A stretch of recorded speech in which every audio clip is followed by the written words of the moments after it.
থেকে আগত মেহমান কামাল শেখ সাহেবকে যে আবুল কালাম তুমি একটু সঙ্গে করে নিয়ে এসো আমটাই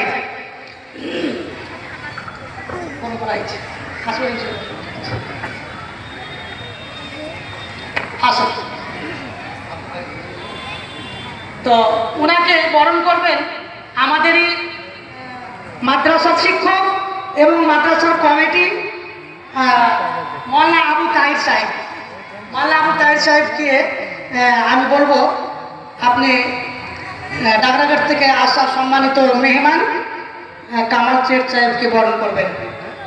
আলহামদুলিল্লাহ, বসেন। তো সময় আর বেশি যেহেতু নাই, তার জন্য খুব অল্প সময়ের মধ্যে হলেও আমি 5 মিনিট করে দুই হাসিবুর রহমান সাহেবকে আমি একটু সময় দেব। প্রথমত দোমরা থেকে এসেছেন আমার সম্মানিত শাহেখ মৌলানা হাসিবুর রহমান ফাইজি সাহেব, আপনি 5 মিনিট আমাদের সামনে একটু কিছু উপদেশমূলক কথা বলবেন। বিশেষ করে ওই যে দাদা ভাইরা আপনারা যে দাঁড়িয়ে আছেন ওভাবে, ওই যে সব রাস্তায় জাম করে, এটা কিন্তু একেবারে দৃষ্টিকটু যেমন তেমন কষ্টদায়ক।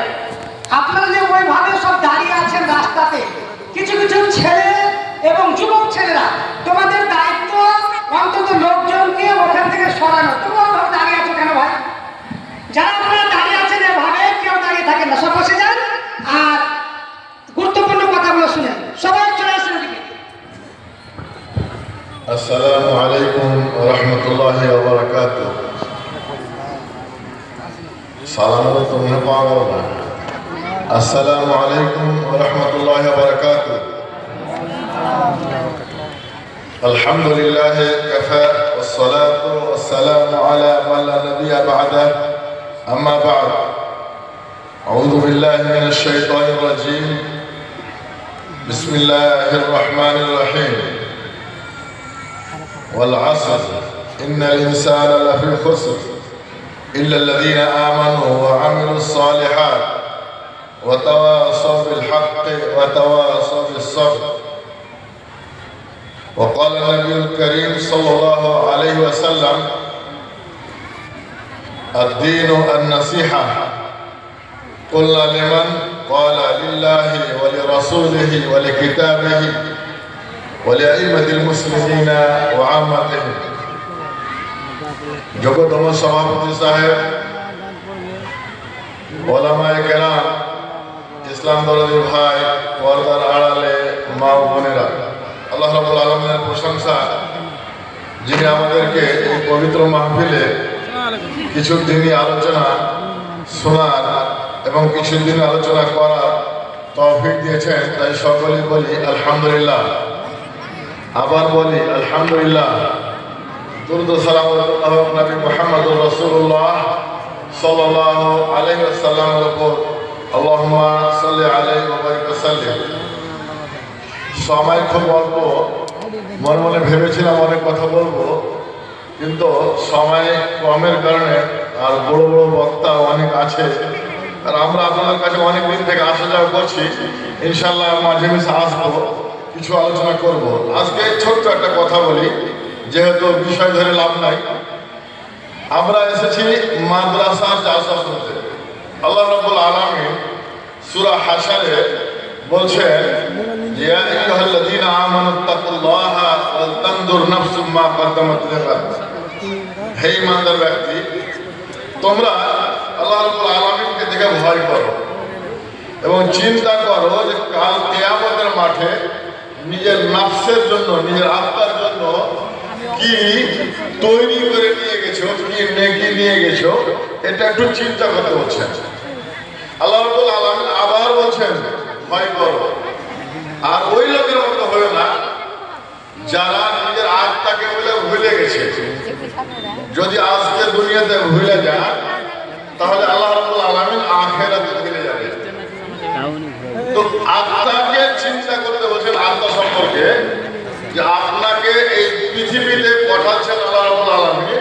প্রত্যেকটা মানুষের ভেতরে একটা আত্মা আছে, আর আল্লাহ বলছেন কু আনফুসাকুম ওয়া আহলিকুম নারা। হে ঈমানদার ব্যক্তি, তোমরা তোমার আত্মাকে বাঁচাও এবং তোমার পরিবারের আত্মাকে বাঁচাও। সবাই তো নিজের আত্মা সম্পর্কে আল্লাহ রাব্বুল আলামিন চিন্তা করতে বলছেন। নবী মুহাম্মদুর রাসূলুল্লাহ সাল্লাল্লাহু আলাইহি ওয়াসাল্লাম পৃথিবীতে এসেছিলেন লোকজনকে নিজের আত্মাকে জাহান্নামের আগুন থেকে বাঁচিয়ে জান্নাতে নিয়ে যাওয়ার জন্য। প্রত্যেকটা মানুষকে রাসূলুল্লাহ সাল্লাল্লাহু আলাইহি ওয়াসাল্লাম ডাক দিয়ে এক এক করে বলেছেন, হে মানুষ, হে মক্কাবাসী, মদিনাবাসী, তোমরা তোমার নিজের আত্মাকে জাহান্নামের আগুন থেকে বাঁচিয়ে নাও।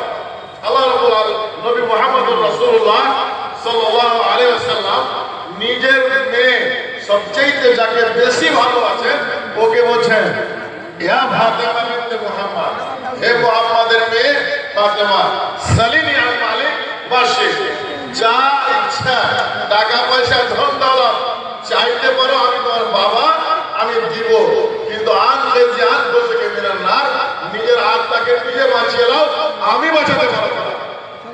ওর ফুফু ওকে ডেকে বলছেন, ইয়া সাফিয়া বিনতে আব্দুল মুত্তালিব, মুত্তালিবের মেয়ে, আমার ফুফু, তোমাকে বলছি কিছু দরকার হলে ভাতিজা হিসেবে আবদার করতে পারো, কিন্তু জাহান্নামের আগুন থেকে নিজকে নিজে বাঁচাতে হবে।